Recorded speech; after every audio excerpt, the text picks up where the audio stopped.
welcome to my new apartment. Do you want to come in? Not before you take your shoes off. What are you, like an animal? This is the living room. I actually don't use this space that much. I never use general living spaces that much. I don't know why. But my new roommate certainly does. He has this wonderfully aesthetic collection. He likes Harry Potter and Buffy. We get along just swimmingly. So this is the laundry room / kitchen area, and it's kind of unofficially where the magic happens, so to speak. So this is my coffee station. The station actually came with the apartment, and we're using it, and so now I get to host all of my wonderful coffees and teas that I pretend to drink. As you can see, I brought my beautiful 2-cup red $20 coffee maker from the old place, and I also now have a matching Brita filter.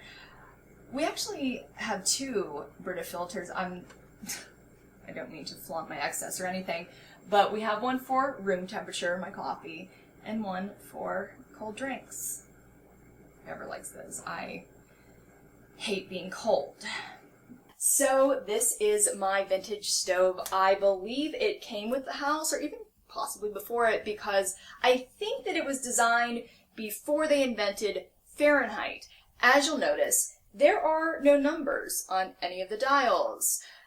And you say, Jessica, well, how do you know how hot the stove is getting, or even the oven? Well, I'll tell you. I would just indiscriminately turn the dial, wait 10 minutes, look into the oven to the inner thermometer, and see how hot it got. And I write it right on the face of this piece of history. I wanted to do the same thing with the burners, but I feel like it goes from 0 to 100 in a way that I don't even know if it's legal. Look at this! Look at this! What am I even complaining about, though? I mean, there are houses in this country that don't even have running water or heat. Plus, I'm always cold. Whenever I see a celeb on Architectural Digest talk about their big-ass, expensive-ass kitchen, they then continue to tell the cameraman that they don't cook. I cook 2 to 3 times every single day. If you want to donate anything to the less fortunate, give me your kitchen, Maria Sharpanova. So this is my new, well, new to me, washer and dryer. I do have to dry my clothes at least twice so that they're not damp, but at least I'm not washing my clothes in actual mold like at the last place, because my landlord could not be bothered to hook hot water up to it. If those two don't go to jail at least once in their lives, I don't believe that justice really exists. So this, ladies and gentlemen, is where the magic really happens. My bedroom. Watch your head. So you might recognize some of the fixings from the old place. What can I say? I am a creature of habit, and that creature is 19 years old with stars that glow on their walls. One of the differences that you might notice is the new autumn wall tapestry, a permanent installation that I made to showcase my dichotomous nature. I actually did thread an entirely different strand of LEDs all the way up through this bitch, and when I went to turn it on, I saw that it just was like, no. And usually I'd be really upset about something like that. But as I continued to think about it, I realized that there's no real reason why there would be stars in a sunny autumn scene. And now we must talk about the tapestry that you cannot hang up, rugs. I love rugs. Rugs can absolutely transform a rented apartment. It's like wallpaper for your floor. I found this one first. It is every color and mood that absolutely screams me. Then I got this one, and even looking at it on the internet, I wasn't quite sure if they'd match until they got here. And then it did, and they did not. But I love them both so much, I didn't know which one I wanted to take back. Funny thing about this one, you may look at this against my galaxy background and assume that I bought a children's novelty rug of the planet Saturn. I did not. You could also get this in a rectangle, and it could actually represent red rock strata. But now I have my own fucking universe. And so you might be asking, but Jess, what did you do with that old throw rug you had? Well, from indiscriminately staining, spilling, and cutting into it, the fake distress eventually turned into real distress. It was so gross and damaged that instead of putting it on my floor where I could always see it, I decided that the best thing to do, and hear me out. No, I don't know if it will help. I put it in between my new bed frame and new mattress for extra support. I don't know if that was necessary. I don't even know if it did anything, but at least I know it's there.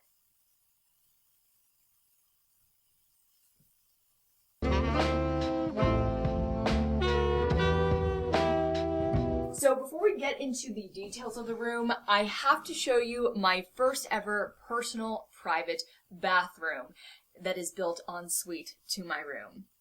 It's like I live in a hotel that has pictures of my friends and family and very specific valuables of mine. Welcome to the most Jess Paul bathroom that you could imagine. All of the decor in here is modeled after this bath mat that I bought off of Society 6, which is a community of artists selling their art and wares via print-on-demand services. Much like my Threadless, if you're interested, link in the description. As you can see, not everything in here matches to a T, but what more do you expect when you use Target and the 99-cent store to fill your designer dreams? But I figured if you had a giant mirror in a space, then there would always be two of something, so everything would have a match.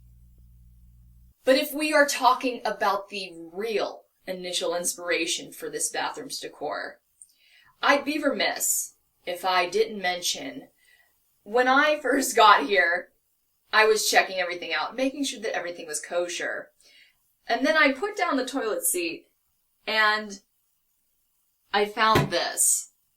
Now, it's definitely wax, but you can imagine that I was a little taken aback when I discovered this. The first Saturday that I spent here, I spent 6 hours straight scrubbing every inch of this bathroom, and every once in a while, I would look over to the toilet seat, and I would ponder, and I would consider, and even though that is not supposed to be there, I feel like there's nothing more me than to have something that looks like a crime scene in my bathroom.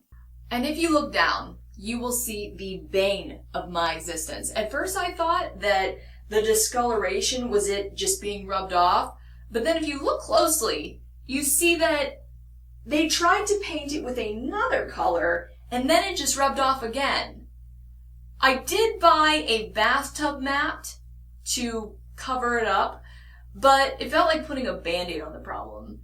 And to be honest, a lot of them actually look like Band-Aids that you are putting on the problem. And to tie the bathroom all together, my live stream viewers and I birthed this guy. There used to be a beautiful and serene landscape of natural water reeds, but as we've discussed, serene and beautiful, not very me. He's definitely not finished yet, but that's only because he could not wait to watch you pee.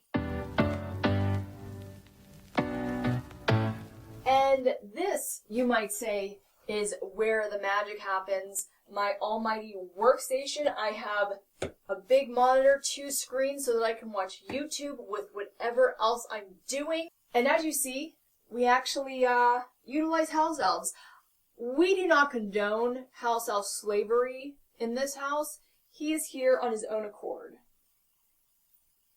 even though he is permanently zip-tied to my desk for all eternity to serve me like.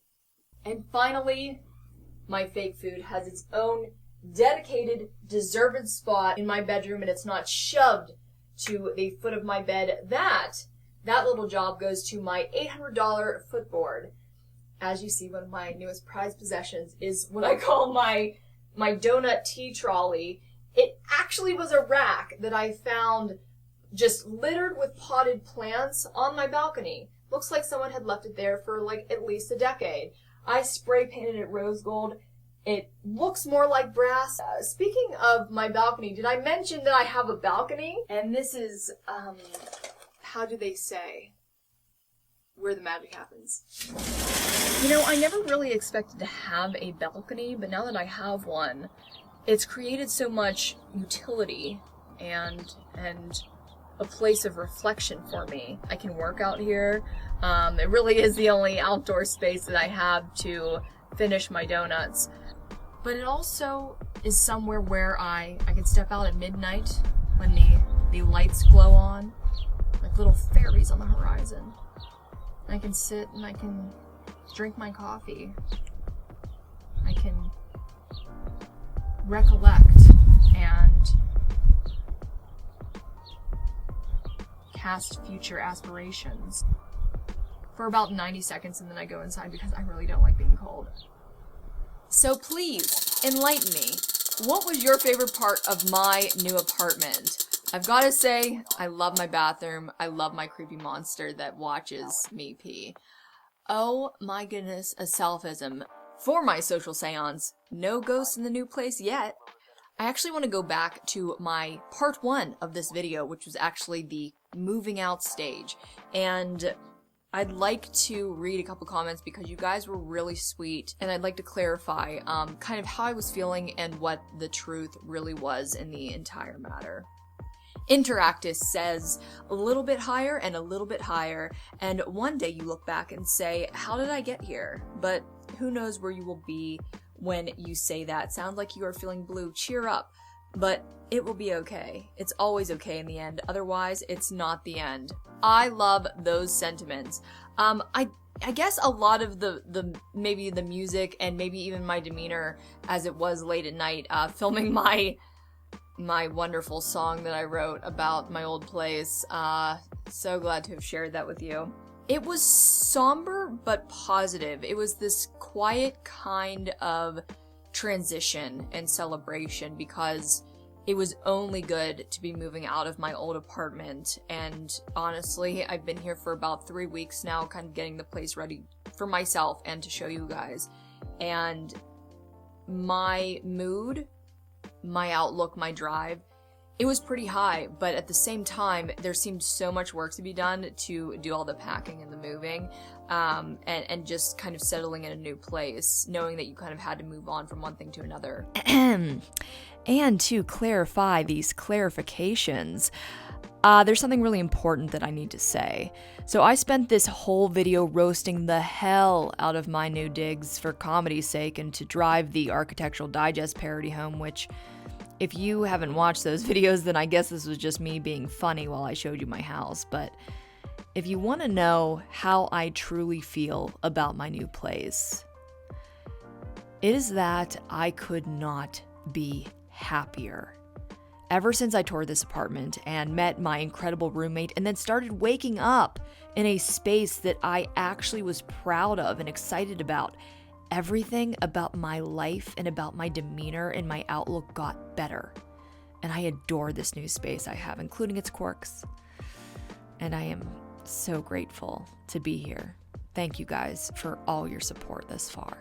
Okay, back to the seance. Reflected in Gabriel Jewett's Here's to Bigger and Better Things. Alejandro says, things happen for a reason and they are almost always for improvement.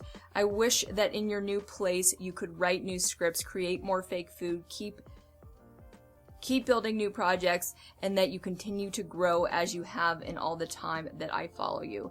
Thank you so much, Alejandro. What words of inspiration. And we'll seal it with Janice's words of encouragement. Stay true to your dreams, girl. You are so entertaining. You'll get those gigs eventually with time. I know it. Honestly, in only a few weeks' time, I feel like my world is going to open right back up, being fully vaccinated and really trying to transition back to a normal life. What I came here to do, to be an actor, to audition, to have the time of my life being in California, and I feel so much positivity right now. So I think what I'll do with that is go snuggle in on this Friday night under my covers and watch some Longmire until they find out who offed one of the deputies. No spoiler alerts. I will not tell you who. But I think that this is my outro.